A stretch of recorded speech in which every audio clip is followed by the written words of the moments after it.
Wake that ass up. Early in the morning. The Breakfast Club. Morning, everybody. It's DJ MV Angela Yee, Charlamagne the God. We are the Breakfast Club. We got some special guests in the building. Yes, sir. We have Lee Daniels and Jordan E. Cooper. Welcome, guys. Thank you. Thank you for having Lee us. is here. Like Jordan is like your new your muse, so to speak, right? Protege. Protege. isn't it? Okay. Yeah, protege. I was looking for a writer after Empire for my third show after Star.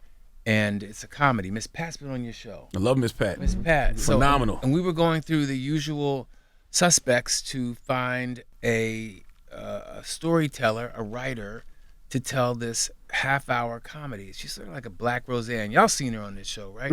She's Way really funnier good. than Roseanne, though. Way And less Way racist. funnier. And less racist, yeah.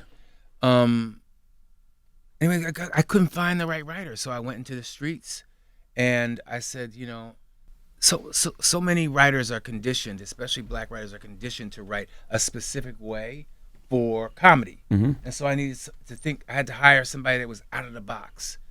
And it was a fight to get Jordan to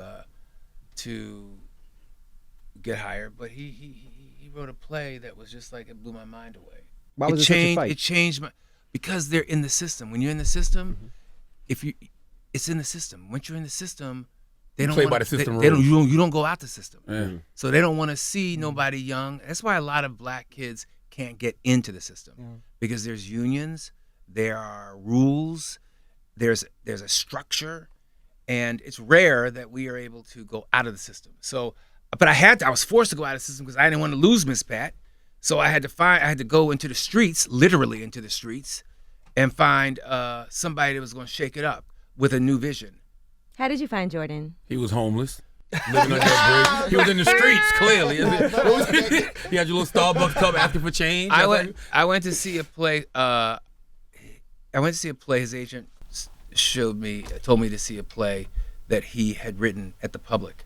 And they We were were doing a workshop about a year ago. a workshop, yeah, about a year ago, and it was Ain't No Mo, and it changed my life. It completely changed my life. I understood for the first time why it was that I was a Black man. Really? Yes, I understood why I was not only a Black man, but a gay Black man in America, and what that meant to me. And I broke down in tears, and I thought, I said, oh my God, I'm not alone. And who is this kid? Who wrote this? And I found out he was 22 at the time. And I said, oh, he's the next, I've never seen anything. I'd never seen anything like that since I was 17 and I snuck in the back of the theater and saw Dreamgirls. It fucked my soul up. So I met him, and the rest is sort of history. Who is Jordan E. Cooper, sir? Who are you? Yeah, so Jordan E. Cooper is a man who says whoever and whatever the fuck he wants to say. I always tell people I started out in my mama's living room. That was my first theater. My mama and daddy's living room. I started writing when I was like 6 years old. I wasn't really exposed to theater as like people know it to be. So all we had was those bootleg DVDs of like those Tyler Perry plays or like those sort of things that would be sold in the hair salon and the barbershop. Good stuff, though. Let's What not was front your- on Diary of a Mad What was Black your favorite Woman. one? Yes, Diary of a Mad Black no. Woman. What was my favorite one? Ooh, that's a good question. Medea's Family Reunion, Okay. the play. That's how young you were. He's like, I grew up watching that. And I'm like, I saw that when I was grown. No, it was like 1999, 2000, something like that. Jordan, we're old. And like, Yeah, but like, Very old. Don't rub it in our faces, all right? No. So I saw that, and I had been doing like these plays in my living room, but I didn't know that it was a thing. And so once I saw that, I was like, oh, like there's an audience. You have set, you have costume, you got lights. And so the only outlet we really had was church because my parents was sports people. So my mom asked my pastor at my church if I could put on my plays after church on Sundays. And so I started doing that, and the audiences got bigger and bigger, then the plays got raunchier and raunchier. what were these early and plays raunchier. about as a Raunchier. 6-year-old? Yeah, I'm talking, there was R. Kelly's Bumpin' Ground was playing in the sanctuary. My goodness. It was a lot. It was a lot.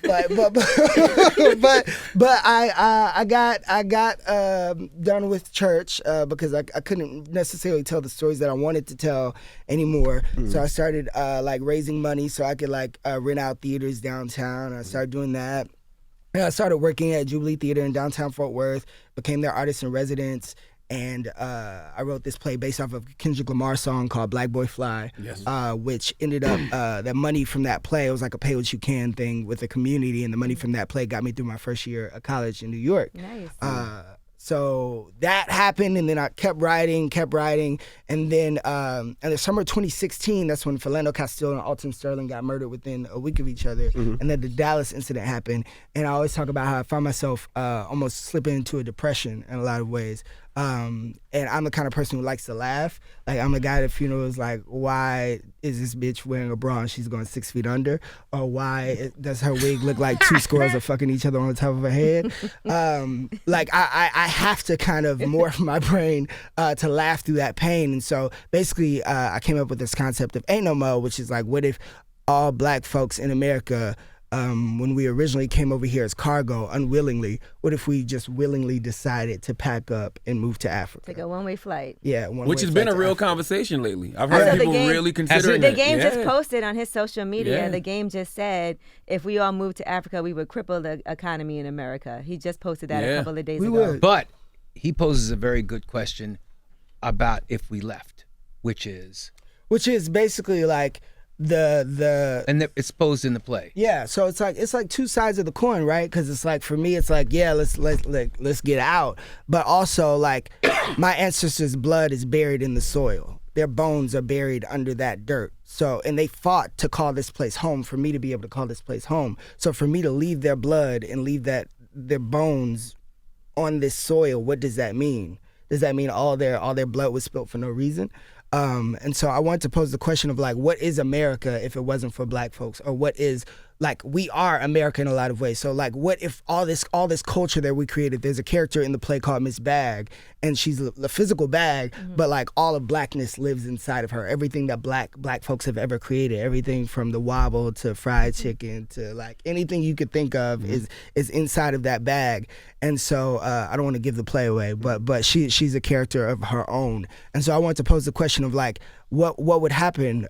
Because when Trump got elected, like, a lot of us were like we getting the fuck out of here. Like, I can't, like, no, I can't do this. It felt like it was about to be the end of the Right, world. it really did. Right, yeah. But then also on the other side of that, I felt like I always call it the Great American Hangover, because I had never seen white women so mad than when Donald Trump got elected. They voted did not for him. have They their the ones way. who got him in the White House. But I'm talking about the liberal white women. Okay, gotcha. The liberal white women who did not have their way, right? And white folk, I don't think white folks were used to being told no. And so I think they felt with black women, and black folks have been feeling for the past 400 years that day. And so there was a moment of pain for me of like, damn, like, how we gonna get over this? And then there was, wait, we've always gotten over it, right? And so rather than me saying, okay, let's get the fuck out, let's leave, I had to ask myself the question, no, why not fight for what was built here, for what we built, this country that we built? Why not fight for it and take it back, right? Why do you think comedy is so important in the consumption of serious topics like this? I think it's like we have to laugh to get over the bridge of pain, right? I always talk about my granddaddy, who was like I call him the best storyteller I've ever met.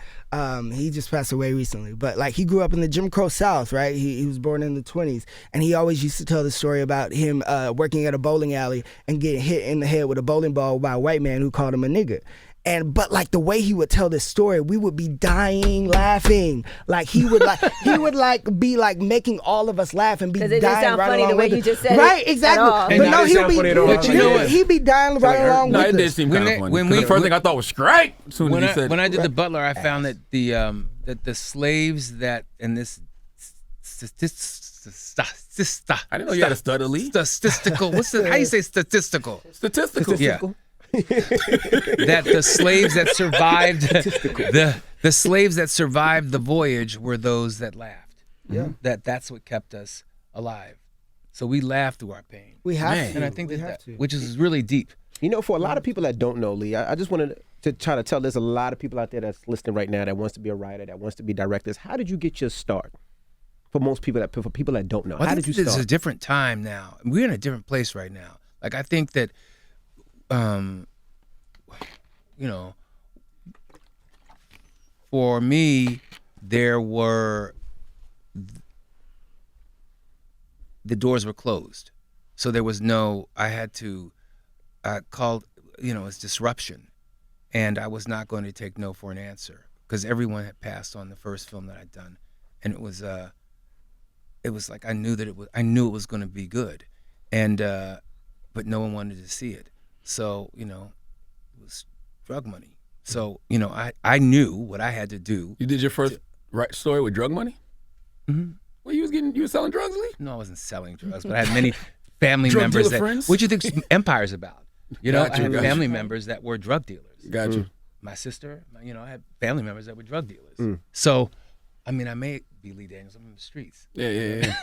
Philadelphia. But so I had to do what I had to do to get through and break through. So, because there wasn't a system that allowed us to be a part of. Mm-hmm. But my story is different from his story, right? Because now, what I realized is the gift isn't mine. The gift is I don't own this. This is to be passed on. So when I saw his work, it brought me to my knees because I realized that there are so many other Jordan Coopers out here, rare, but there's so many Jordan Coopers out here that need to be nourished, that need to grow, and y'all need to know about. That question might be better for Jordan, actually. Yeah, well, I was going to ask him next. Because Lee was, writing on cave walls and stuff. He's an old man.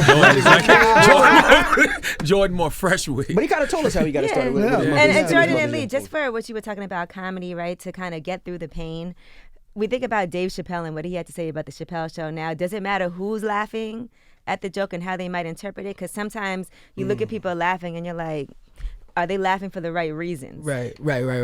That's an awesome question because it's like, especially in like the form of theater and like New York theater, right? It's like when we put on these plays, like the majority of people who know about these plays or who can afford these tickets, which we're trying to change, is like older white people. Right? And so what happens is I kind of was aware of the medium that I was going into with this play, and I purposely tried to rip up the floorboards in a lot of ways. So for instance, when you first come into the show, you hear "Back That Ass Up," and like Negro usually, spiritual. a great Negro spiritual. That's why I was like, lift every voice and sing is Yes, not sir. the Negro national Yes, anthem. sir. Okay, "Back That Ass Up" is. But it's I wanted to create this environment where when you walked in, you knew this space was for you. You knew this play was for you. And like people who don't know that song are like, oh. Which is a problem for theater because theater is meant for white people that are 50 years old. And this is the it's genius. not meant for them. They took it. Hey, come on, okay? They took it. They did take it. And I think that what is brilliant about the play is that it will do, I think it'll do, and I'm so happy that the public allowed Sonia Friedman and I to come on as producers now, because I think that this play will do for Broadway and theater what Empire did for television. Young kids will come to it like it's a Beyonce concert. It's that brilliant. So, yeah. Empire doesn't get the credit for ushering in this new black renaissance on TV, though. Why? What is that about? I think we're passé. I think that we don't. I think that we didn't know what we were doing at the time, and as I think that we didn't know what we were doing at the time. We didn't know what we were doing at the time. It was changing. It literally changed the way we were all perceived. And no, we don't get the credit. Jordan, you started writing Ain't No More as therapy, and you said you didn't know exactly what you were writing. So what was the turning point that made you realize it was an actual play that you could share with the public? I think once I realized that I was crying and laughing with the same tear, and I kind of felt full and proud, and asking myself questions that only God knows the answers to. I think that's when I decided, okay, this is okay, because like our director Stevie Walker Webb, who's like a beast, he's like my brother. So like I brought him the first pages and I was like, I don't know what this is. I'm just vomiting. And I had that church scene. The scene opens up with a church scene. Back to your question about like laughing, like who's laughing at the thing. Like when people walk in, like the whole scene is about reclaiming the space. So you're asking black folks to say the president is my nigga. I don't care if a white person is I sitting mean, next to you. this was yell at very them. disturbing. Turn to your neighbor and say the president is my nigga. It's No, like, you we go did to not church. not turn to your We go to neighbor. your church. At first you said turn to your neighbor and say you're president. All them white people and they're like, what the fuck Yes, are they you look so talking about? uncomfortable. It was like, and what you do so smartly is you seduce you know how a preacher be saying, say amen. And you repeating and then all of a sudden, and the president is a black man. And the president is a black man. And then but the light-skinned. president is, and he's light skinned, so he really throwing a curveball. But the president is my nigga. Say it. And everybody, The white people's like, huh? yeah. And then some black people are like into it, and he said, not only the president is my nigga, but he is the nigga. The president is a nigga. The president is Yo, nigga. yo nigga. So this really it's you start off like that, and it takes you it brings you in, and I think that it's rare to find audacity. And that's what I look for in work. Like so- somebody's going to so- shock people, like to tell you this is what time it is, and you can like it or you don't have to like it. You We can get like a lot my of walkouts. A lot of white people Really? walk out. Walk A out lot of on white it. people walk out. and some black people are And like some what, black people, like some black people who aren't used to like as soon as they hear nigga, they're like, oh no, we not doing this today. But that's how for people me, felt when Barack won. Like we It was like, man, is, we it ain't going to really work the is. next day. Like we didn't. I really didn't go is. to work. that's how people felt though. I for didn't. real.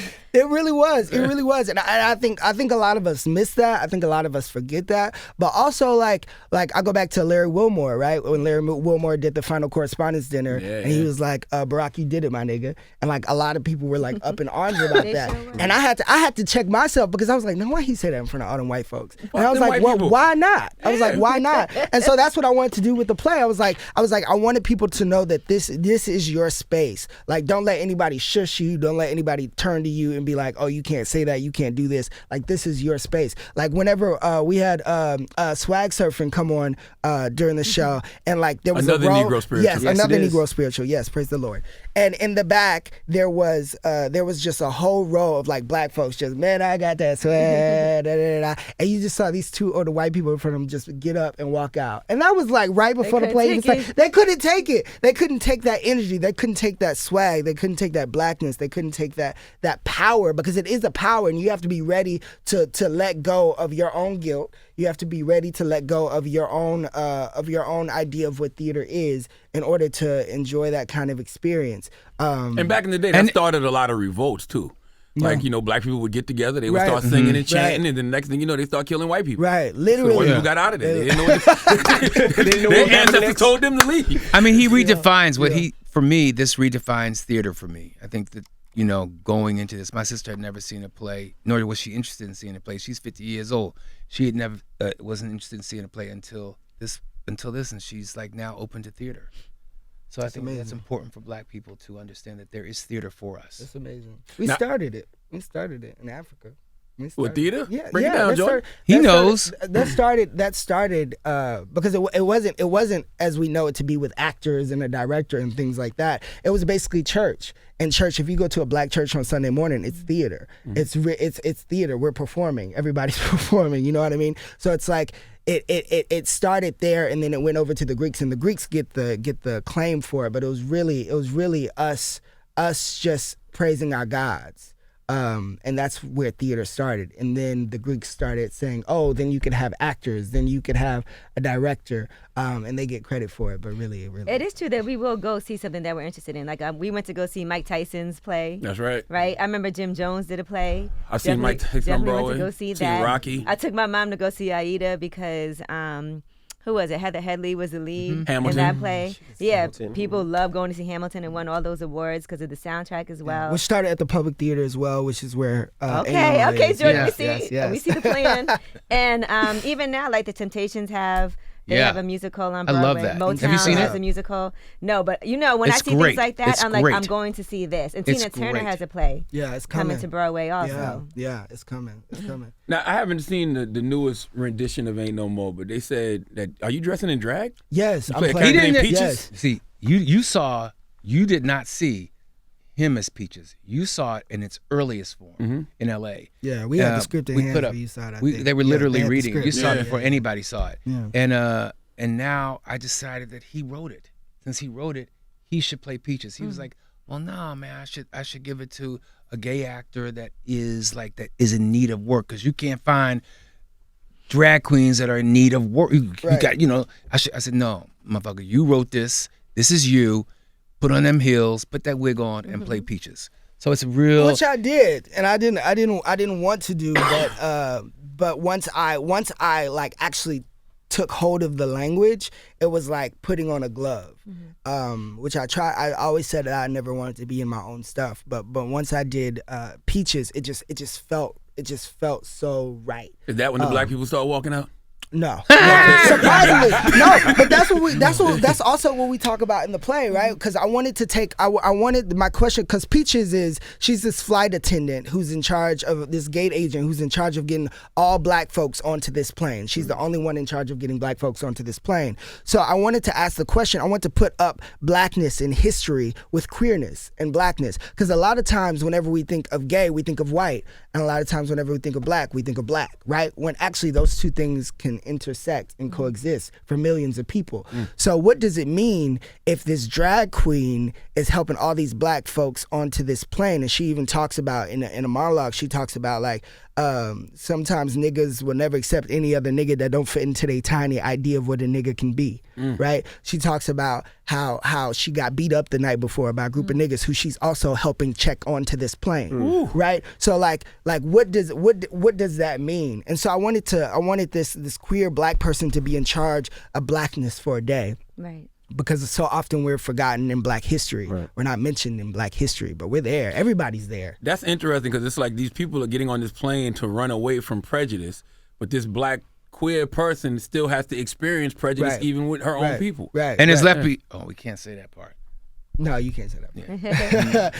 But we can say Barack Hussein Obama is the pilot. Pilot. Yeah, he flies the plane. Yeah. So is there plans to make this into a feature film?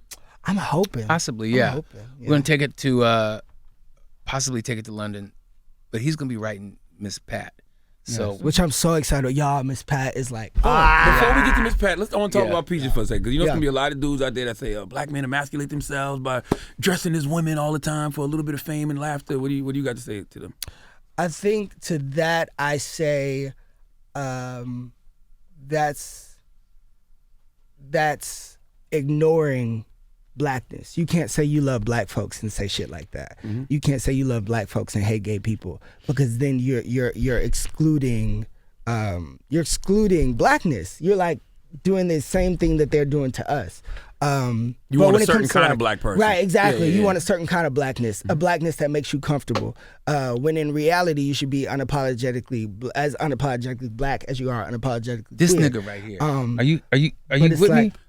I love Jordan Sharp. I had plenty of conversations with Jordan. But it's like that's real. That's real. But for this, I wanted to portray a real person. I didn't want to portray necessarily a caricature. I wanted to portray this person who represents. She's the only queer character in the play, and there's like 16 characters in the play.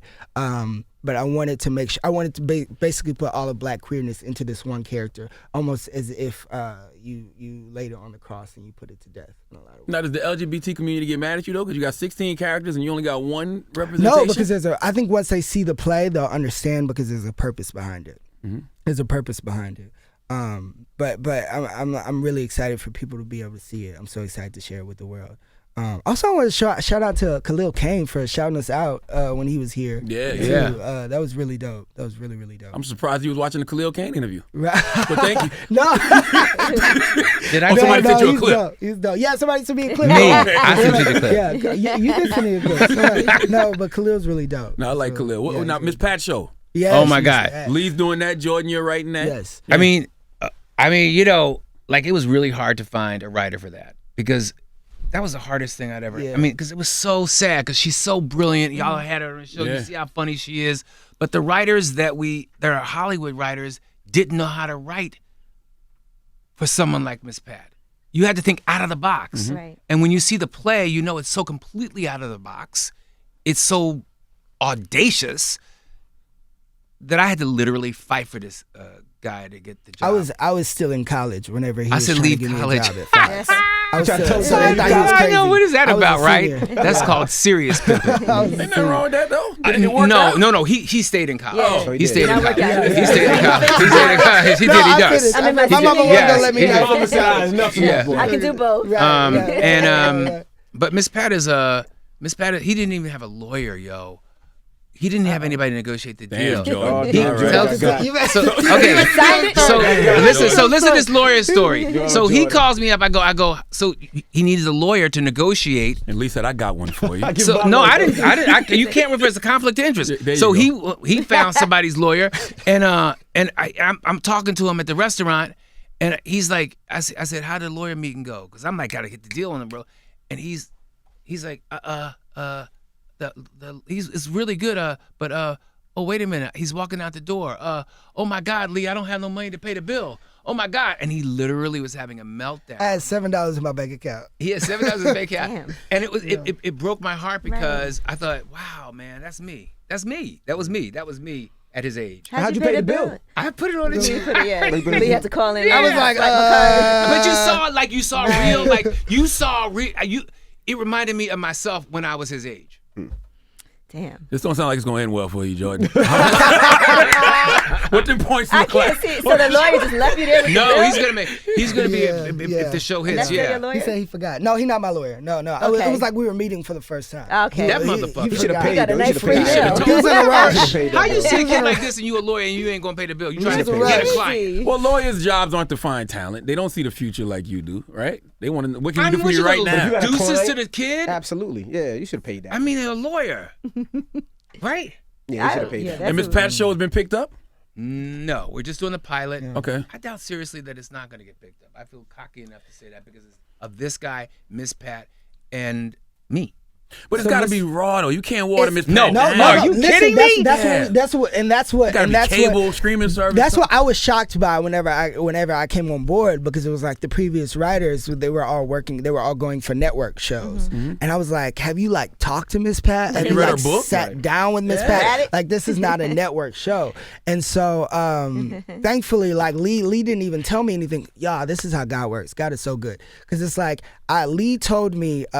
So I had seen Miss Pat on the Harry Show like a couple years back, and I remember my dad was watching it, and he was like cracking up, and he was like, yo, you gotta come in and see her, she's funny, she needs to write a book about her life is crazy, she needs to write a book. So I'm sitting there and I'm watching, I'm like dying laughing. I was like, yeah. Then like a year later she came out with the book. I was like, oh, I'm gonna get this book. Book was like $25. I was like, I ain't got $25 right now, but I'm gonna just screenshot it, and then when it's in the storehouse I'm gonna go get it.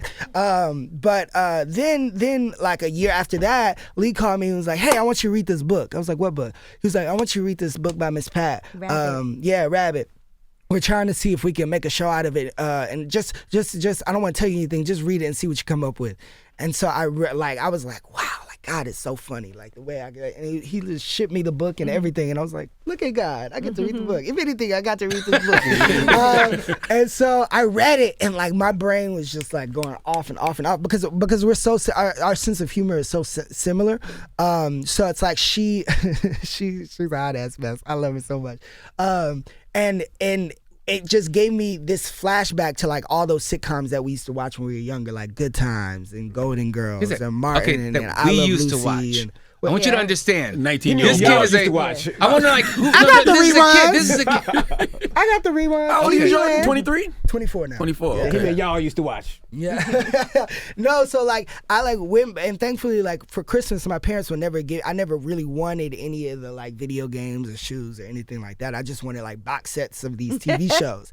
And so like they would always give me these box sets, and I would just watch them on repeat. And so like when it came down and I heard that they were trying to do like a single cam kind of thing with her, and I was like, no, Miss Pat like needs an audience. Like she knows how to work an audience. And so I wanted to like kind of repurpose what we know to be a sitcom with a live studio audience. And like I was like, what if she just got to say whatever she wanted to say? She could say dick, pussy, shit, damn. You know what I mean? If she wanted to say whatever she wanted to say and talk about issues that she wanted to talk about, which I felt like she wouldn't be able to be herself on the network because she would kind of be shrouded down to this little representation of Miss Pat. But on hopefully we get on a streaming platform. On a streaming platform, it's like you get to like see her in her fullness. But it's still a family show. Basically, the show is about her and her family living in this all-white neighborhood now. She just moved from Atlanta to an all-white neighborhood. And you know Miss Pat, like that. That's the recipe for disaster. So it's a sitcom on a streaming service, basically. Yes, basically. Dope. And so basically it's an uncensored sitcom, uncensored family sitcom. We get to see the studio audience like we've never seen the studio audience before in one of those shows. And it's just a lot of fun. It's just You think the world fun. is too politically correct now? Fuck no. Yeah, And if it is, fuck, who cares? I Like, think is it that do you get you have to. I surprised think at what that there's people a. get mad about. Like, Yeah, people I get can't mad at believe that everything they're they offended do. by this, or I can't I- believe. But they that- feel like That's they my have next to show. because their That's my neighbor very is. next show before Miss Pat. You know, with who's in that? That's Whitney Cummings. Whitney Cummings and the girl from The Comeback. I'm sorry, I'm losing my. She would like for you to know her name, Lee. Lisa Kudrow and Greg go. Kinnear. Yeah. Yeah, we talk about the insanity, how far it's gone with just with people's rights. Like, when is enough enough? Has it gone too far? And we see the Me Too movement from the perspective of 3 different women from 3 different generations. What used to be a date for a 60-year-old woman is assault for an 18-year-old girl. So Or maybe it was always assault, but we didn't know any better. exactly. Right. Yeah, yeah, So yeah.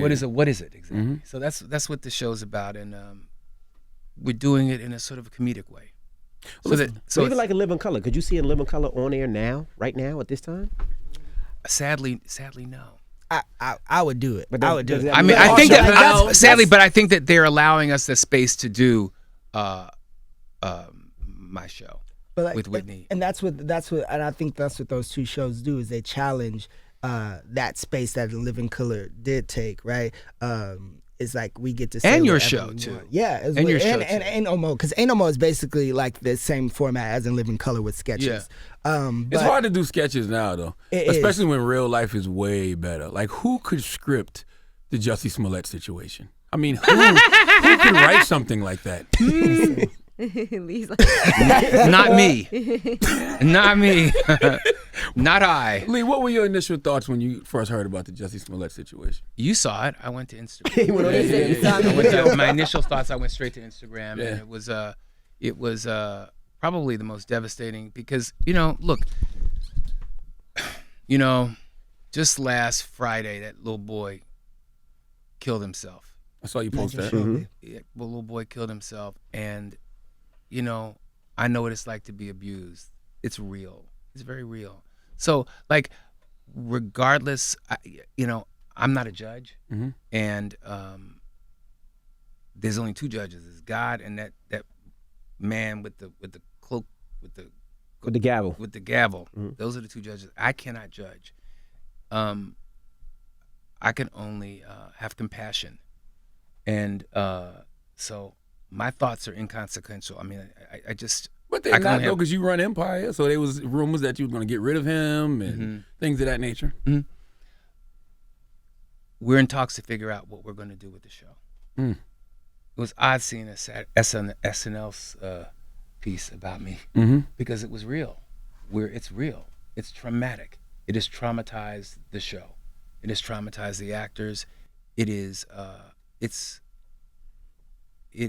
very painful to talk about even now. And I think that we're still living it and we're trying to figure it out, and Yeah. and we are, and regardless, you know what, I'm standing by him because regardless of the outcome, because I can't discard someone that it's like discarding my son. He made a mistake. That's all. Well, his brother's saying Allegedly. that it did still happen. Yeah. And he's saying that Jussie is not lying about the incident and that there's things that we don't know and that Jussie is telling the truth. Do you believe him, Lee?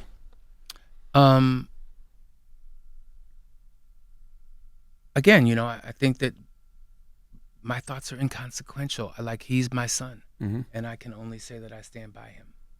Jordan, do you believe him? My name is Bennett. Jordan was in everything. Yo, I don't know. All of a sudden, Jordan got all these hot, deep takes on everything. Like, hey, man. You know what I'm saying? Have you spoken to Jussie, though? Yeah, I speak to him. Okay. I've spoken. He sees him at work. I had to take a break, because yeah. it was consuming everything, and I have so many other shows. I mean, Empire is one of many, many shows that I have, and I'm doing a film. I'm about to do the Billie Holiday film, and I'm just Teddy Pendergrass film after the Billie Holiday Ooh, film. that Teddy Pendergrass documentary was fire on Showtime. Wasn't it fire? Yes. Wasn't everything? Oh my if you God. fuck that up, they're going to be on your ass. I know they're gonna be totally on my Philadelphia ass. I too? know, really, for real. But Oh, I I can't love imagine that. That's where I grew up, and Right. so and I love the fact that he had tapes of himself, like of his whole life. He had all of those tapes of himself recording and like just discussing things that happened. Like, who would think to even do that? I mean, it's really exciting. I mean, like I'm really happy with one, like the empire that I've created, that I'm able to give so many black people work and gay people work and women work, and so it's really, really an exciting time for me at Lee Daniels Entertainment. I see you and Dame squashed your beef. We did. I see that. We that, did. That Did was they pay him the That $2 makes million?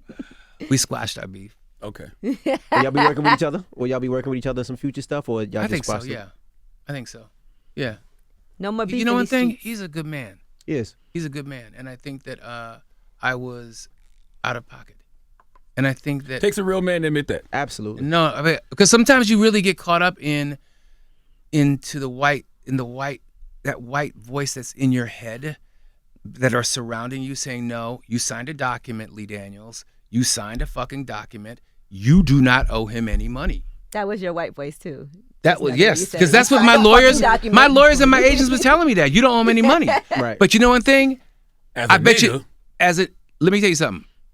If I didn't pay them Monsters Ball niggas back, I wouldn't have been able to make, you know what I mean? Right. So that's just real talk. You know what I mean? Yeah. So it was a wake up call, and sadly it took the public humiliation of having that sort of shock me into like, yeah. You were right. Yeah. Yeah, but it was I believe in karma, and I believe that I deserved it, and I wish him the best, because he really believed in me when nobody did, and Hollywood was not fucking with me. And that's what he always said. He always said he what I mean? believed in you, and I'm glad that y'all worked it out. Yeah, I love him. That's the most now, important. Lee, is there other people you feel like that about that you may want to make things right with? No. Okay. I'm just asking. Next question. We know where There's that's somebody going. out there that Come won't on. leave you alone. You know, I'm just fucking with you. You know, that situation is what it's going to be. I think we Yeah. have to choose to disagree. And I think that I have nothing but compassion for her. And she got a job with, she got a job. Monique? Yeah, she got a job with, she got a commercial with, Oh, yeah, Childish with Gambino. Donald Glover, So yeah. like, you know, now she's like, you know, I guess, I mean, and I'm friends with all of them. So, I mean, you know, he's friends with all us. So, you know, she's not, what's the word that she used? Blackball. Blackballed. I mean, yeah. I mean, Because of the commercial? I'm excited for her. Yeah, and it's good. It's really It's a great good. Yeah, commercial. she's really good in it. Okay. Yo, That's it. So ain't no more at the public. Ain't no Yes! One more thing before we get back into No! what- Charlamagne! I'm gonna ask you about black balls. Blackball, yeah. No, I'm fucking. So what's the future of Empire? Future of Empire, yo, is going to be bombastic. That's all I can say. I think that what this has done, I think that the Empire came at like lightning, like it came at us like a lightning. This Jussie situation took us like at a lightning. So they are depending on me to come up with something. They're finally saying, okay, Lee, what you gonna do? Yeah. And I said, I'm gonna fuck everybody up. It's time for me to get back to roots. I had left the room. I had gone for a while. And I said, it's time for me to do something that's completely unexpected, that will fuck niggas up, that's going to say, okay, Daniels is back at the helm. Do you kill him off? I told you that's a secret. Yeah. Yeah. You know, No. people thought you wrote the whole hoax, though. They thought. I that- know. Yeah. That's really painful. You know, why would I write something that, you know, that happened to me? These things happen. I didn't get hung with a noose or anything, but, you know, that I think it's painful. I think that, you know, it's sad that people would go to that. Kids that, again, I go back to what happened on Friday. This is real. Yeah, Like, yeah, these yeah. things are real. Yep. This is real. Like, I was abused. I was chased home every day, bullied. And Jordan's next play is about suicide. You know what I mean? Because we both thought, he is writing this play about suicide, and as he hung up the phone, 'cause we were talking about the situation about this little kid, and he was saying, that's what my next play is about. And I go, I said, why? He said, because, well, I was thinking of suicide. I go, why? And he explained to me why, and I was like, I hung up the phone. I was like, why would this brilliant kid, ever think of suicide? And then it took me to realize that I'd actually thought of suicide at 8, and I had blocked all of it out. That's what we are doing to our young men. Right. Especially like when because I had those thoughts when I was like 12, 13 years old. And so it just seemed a lot easier to not be a burden to anybody, except especially myself. And like, especially being black and queer, it's like, oh, this is not what God wants. Oh, this is not what your family wants. You're not welcomed on this earth. You're not welcomed here. And so you have those thoughts of like, maybe it'll just make everybody's life easier if I get it over with. So I was talking to him, and I was talking to somebody else the other day, and I was like, man, I wake up in the morning sometimes so grateful that I didn't listen to those voices. Damn right. Because it was like, if you did, you wouldn't get to see your family evolve. You wouldn't get to see the world evolve. You wouldn't get to write the stories that are put inside of you. You wouldn't get to be sitting here on the Breakfast Club. You wouldn't be able to see what life actually has for you, which is so much more than that dark moment that you're feeling. So your parents and family weren't accepting of you? No, I think they didn't understand it because they didn't grow up with. That's not something that they grew up with. They grew up knowing the Bible. They grew up knowing a man and a woman. They grew up knowing you grow up, you do this, you have that job, you live your life, right? And so when you disrupt that, it takes a while to compute exactly what is going on. Like my next play is like dealing with, especially with my relationship with God, right? Like, what does it mean to be gay and have a relationship with God? Mm-hmm. What does that look like? Yeah. Who is God? What is God? And what does God mean to you? So it's like I always describe it as like a modern day adaptation of Noah's Ark in a lot of ways, and how God uses this boy, I don't want to give it away, but yeah. So it's like that's so important, and like people don't realize that. I especially in the black community, I don't think we realize that what you say, that joke that you say, you could have your little cousin sitting in the corner over there, and he could be hearing you, he could be laughing along, but you don't know what that's planting inside of his head. Right. And we black folks, which is why I'm so grateful for you and your books, because it's like you actually talk about mental health in the black community. You break it down, right? And we don't. That's not something that we talk about, because it's like you go to church, you pray, you get it over with. Because I think a lot of us still have a slave mentality. I really do. I think a lot of us still think that we are meant to get married, we are meant to go to church and work. That's it. Yeah, we're an interesting people, especially when it comes to like homosexuality, because it's like we'll tell people they're going to hell for that, but we won't tell people they're going to hell for killing another black person. You won't tell them they're going to hell for selling drugs, robbing people, sexually assaulting women. You don't go to hell for none of that, but you go to hell for being homosexual. Right. And I think a lot of it has to do with that's something you can see, right? A lot of times that's something you can see when you can't see if somebody's an alcoholic. You can't see if somebody's raping somebody. You can't see if somebody did this last week or 2 weeks ago. So they could be walking into the church, sitting in the pulpit, and you don't even know it. You shouting to everything that's coming out of their mouth, but you don't know what they're doing when they get home. Yeah, you know what I mean? And it's like that's what happens when you go in serving the wrong God, because you're serving this human being and not the person who this human being is serving. The pastor's just the mailman, not the mail. You know what I mean? Amen. Well, thank you for joining Amen. Pastor's just the mailman, not the mail. Well, thank you guys for joining us. Ain't no more. Ain't no more. It's out right now. It's at the Public Theater. Please check it out. How long? For how long? Tell me. Till May 5th. May 5th. The Public Theater is 425 Lafayette Street. It's downtown on Astor Place in New York City. Yeah, we're trying to see how we can bring it to a wider audience as well, because I think it's something that a lot of people will really enjoy. We need it. It's something that we need. May 5th. And Jordan will be back here in a couple of years to tell us how he didn't make no money with Lee Daniels. Stop it. Because the contract he signed under duress with no lawyer. It's Lee Daniels. It's Jordan E. Cooper. It's The Breakfast Club. Good morning.